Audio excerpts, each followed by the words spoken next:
Welcome to this explainer. Okay, so we're going to do something a little different today. I'm stepping right across 4.5 millennia to talk to you directly as Hemyunu. I was the vizier, the overseer of all construction projects for Pharaoh Khufu, and the guy who actually masterminded what you call the Great Pyramid. My whole life was all about structure, geometry, and literally controlling a nation's resources. And today, I'm going to walk you through exactly how my ancient architectural planning intersects with your completely wild modern particle physics.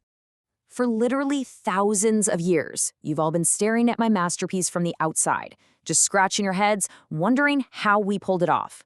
You saw the 4 billion pounds of stone, but all those brilliant internal engineering solutions completely hidden. And it's kind of poetic. While I oversaw the brute physical movement of actual mountains, it's your invisible subatomic particles that have finally managed to peer inside my work without moving a single block. All right, let's jump straight into Section 1, my grand architectural vision. Now, to really grasp this structure, you've got to understand the intense, centralized authority of the Old Kingdom state that I was running. We absolutely did not call it the Great Pyramid back then. To us, it was Akhet Kofu, the horizon of Khufu. As vizier, I was second only to the pharaoh himself, and as his nephew, it was on my shoulders to make sure his eternal ambition became a reality. This wasn't just slapping together a tomb. My job was to coordinate the largest, most precise mobilization of human effort the world had ever seen. This right here was my daily headache. You don't just wish a monument like this into existence with faith alone, right? It took insane levels of organization. We had to source 2.3 million individual stone blocks. I was managing literally tens of thousands of skilled workers, and I mean well-fed, highly provisioned laborers. We laid out a 13.1-acre base and aligned it to true north with fractional degree precision. Plus, I had to run a massive logistics network stretching from the fine limestone quarries of Tura all the way down to the granite quarries in Aswan, hundreds of miles away.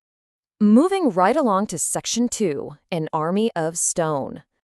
So, how did this massive logistical machine actually operate? Well, we just have to look at the receipts. These numbers aren't guesses. They come straight from the logbooks of one of my own middle-ranking inspectors, a guy named Mer.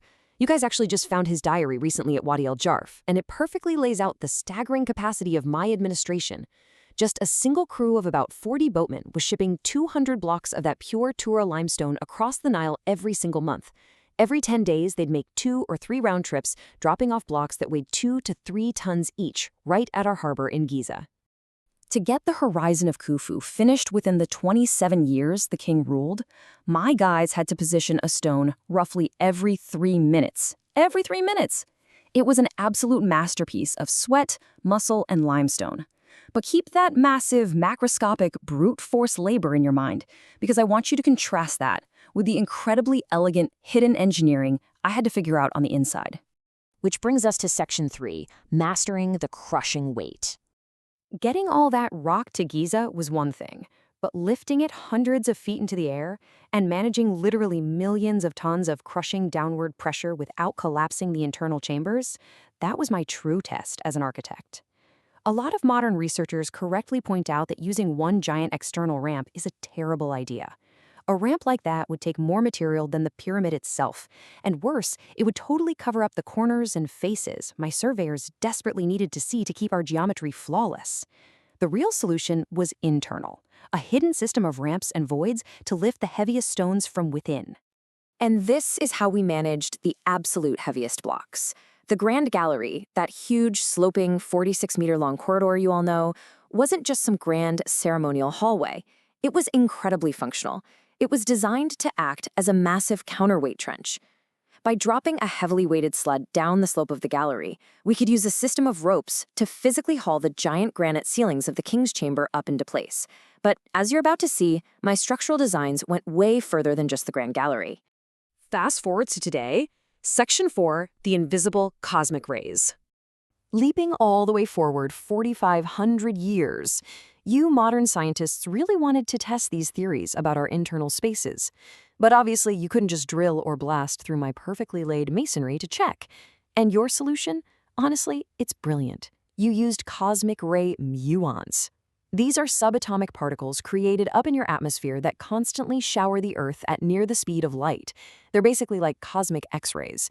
They pass effortlessly through empty air, but when they hit super dense limestone, they lose energy and get absorbed. So by catching these particles, you can actually map the internal densities of solid stone.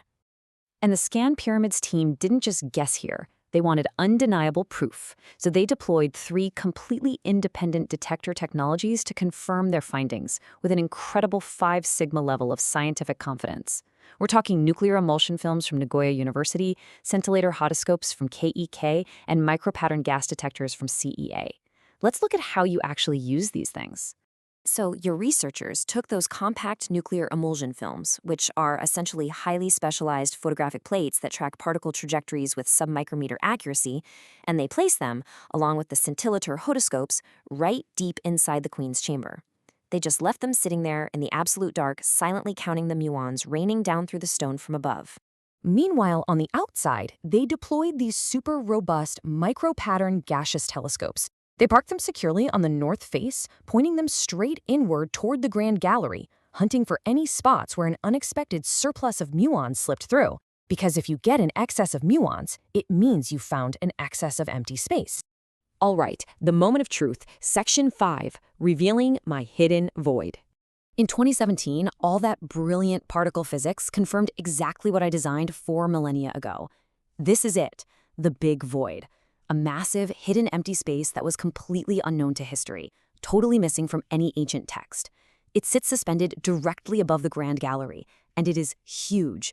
We're talking roughly the size of a modern Boeing 747 fuselage.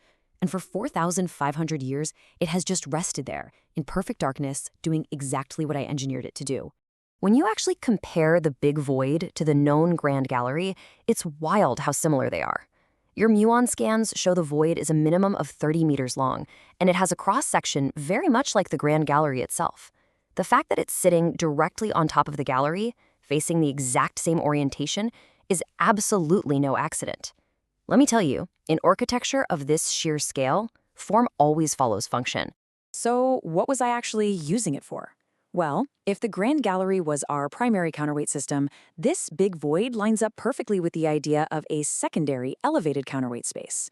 My workers needed a massive staging area to lift those gargantuan blocks up to 58 meters high on the southern side.